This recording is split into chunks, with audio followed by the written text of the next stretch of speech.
What did C.S. Lewis mean by chronological snobbery? Well, chronological snobbery is this idea that what is new is better than to what is old. What is old is maybe necessarily outdated and perhaps unimportant. He has this line in his book Surprised by Joy, where he's talking about a man who tried to, convert him to anthroposophism or something. And here's what he says about that. He says, Barfield never made me an anthroposophist, but his counterattacks destroyed forever two elements of my own thought. In the first place, he made short work of what I have called my chronological snobbery, the uncritical acceptance of the intellectual climate common to our own age, and the assumption that whatever has gone out of date is on that account discredited. You must find why it went out of date. Was it ever refuted? And if so, by whom? Where? And how conclusively? Or did it merely die away as fashions do? If the latter, this tells us nothing about its truth or falsehood. From seeing this, one passes to the realization that our own age is also a period, and certainly has, like all periods, its own characteristic illusions. They are likeliest to lurk in those widespread assumptions which are so ingrained in the age that no one dares to attack or feels it necessary to defend them. This is one of the most important ideas that I think you might learn today from this video, or perhaps maybe you've heard of it before, but can be reminded of it. We live in a period of time.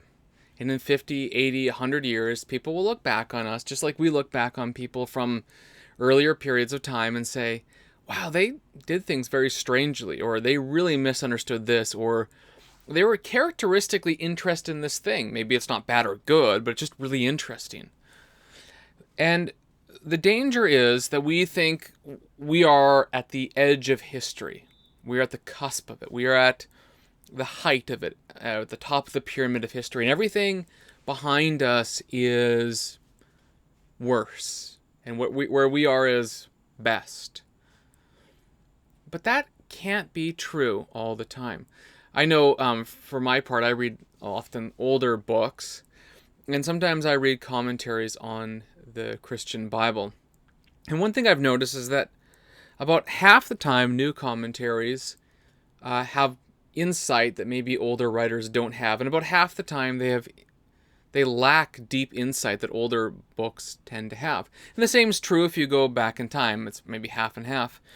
But that half has an explanation. For example, our interest in history today means that most people who comment on ancient texts, most people are very interested in the historical circumstances, the archaeological facts of, and there is a whole buildup over the last few hundred years of archaeological and historical data, maps, histories, cities, writing styles, pottery, all this layers.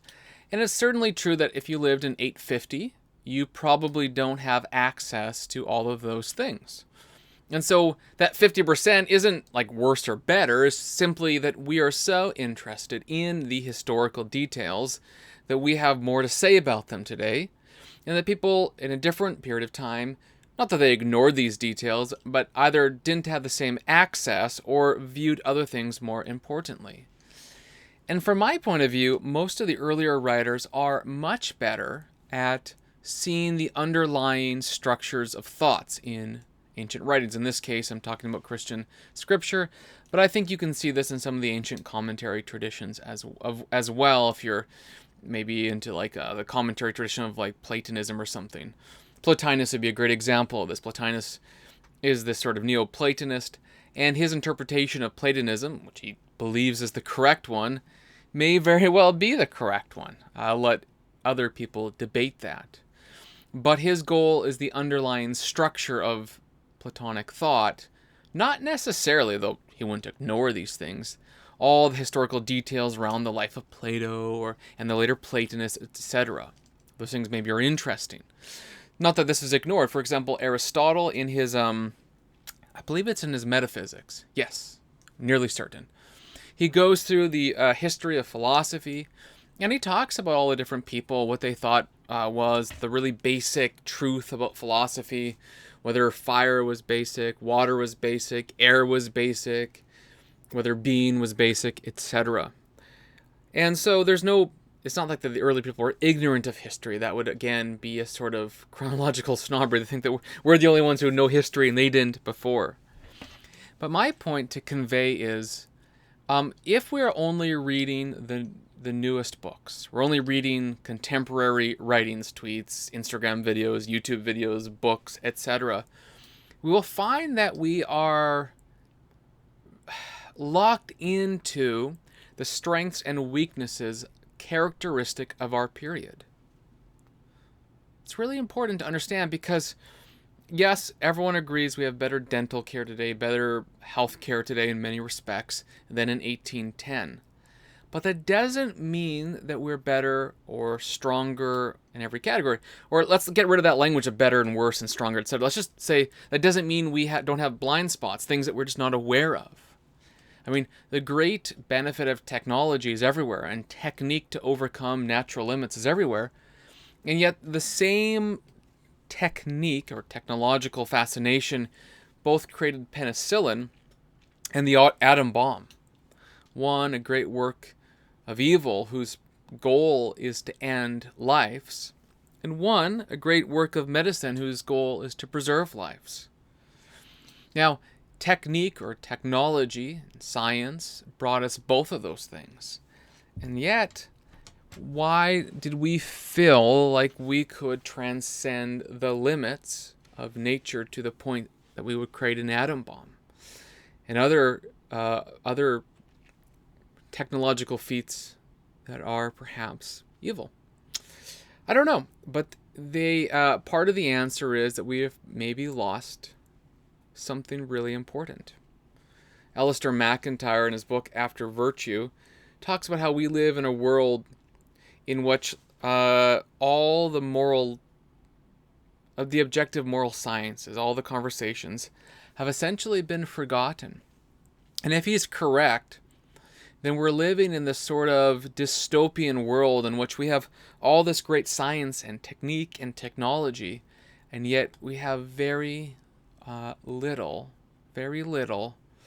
ability to think about what is true and what is good and what is beautiful, what is right, what is wrong, what is just, what is prudent, what is courageous, what it means to actually have self-control. So how can we access this sort of ancient wisdom, these areas of blind spot that we may have?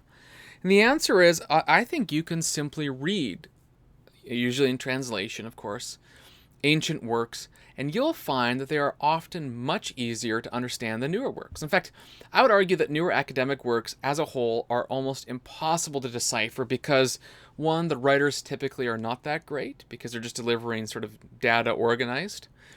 And two, because of the modern constraints for arguments and how you have to lay out all of your method and all these caveats and all this sourcing, really reduces the effectiveness and clarity of someone who has a single idea they want to communicate.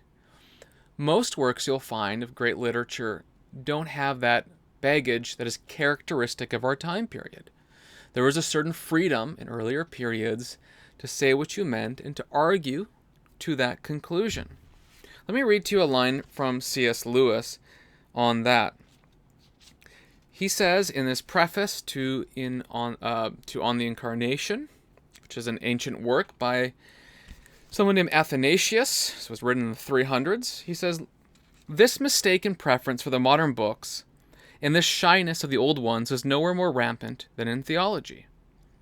Wherever you find a little circle of Christian laity, you can be almost certain they are studying not St. Luke or St. Paul or St. Augustine or Thomas Aquinas or Hooker, that is Richard Hooker, or Butler, but M. Berdyaev or M. Maritain or M. Niebuhr or Miss Sayers or even myself.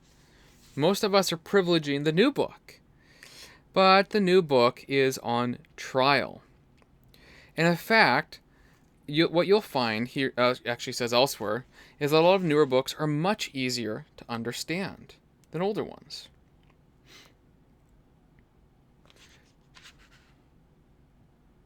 I can't find that line in this book, so I'll do another video on that later. But the point still stands. We're all reading newer books, and the older ones are much easier to understand. In fact, if you were to read this book, for example, on the Incarnation by Athanasius, you will find a book that is incredibly easy to understand in comparison to newer works of theology. It is simply because Athanasius, one, was a great thinker, and two, was an able communicator, and three, didn't feel the need to over-explain and over-caveat, but to argue for his point. He was freed up to do that. And this is characteristic of other great works.